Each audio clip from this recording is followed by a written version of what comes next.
Today, we will demonstrate how to assemble the Metro Half-Height wire prep rack. A rubber mallet is required for assembly, while a pair of needle nose pliers may be required to assist in caster installation. Begin by unboxing your product and identifying all the included parts. You will have 4 posts, 2 wire frames, 2 pan slides, 2 swivel casters, 2 brake casters, 8 pairs of aluminum split sleeves with retaining rings, and 1 cutting board. The first step is to install the casters to each post. Press the caster until the C-ring compresses and fits inside the post. Use your rubber mallet to tap each caster firmly into place. If the C-ring isn't fitting into the post properly, try squeezing the ring with a pair of needle nose pliers. Repeat this step until you're able to fit all 4 casters into their posts.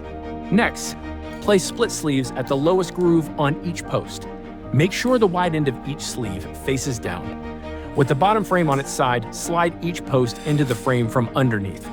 Stand the rack assembly upright and apply pressure to each corner using your mallet until the frame locks into place.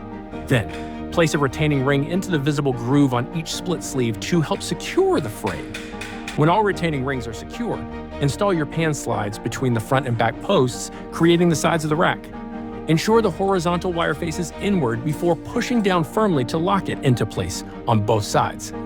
To install the top frame, attach the split sleeves at the top groove of each post with the wide end facing down. This part may require the help of a second person to align the top just right. Once in place, lightly tap the top with the mallet to seat the wire frame into place. Then, install a retaining ring into the visible groove on each split sleeve on the top frame.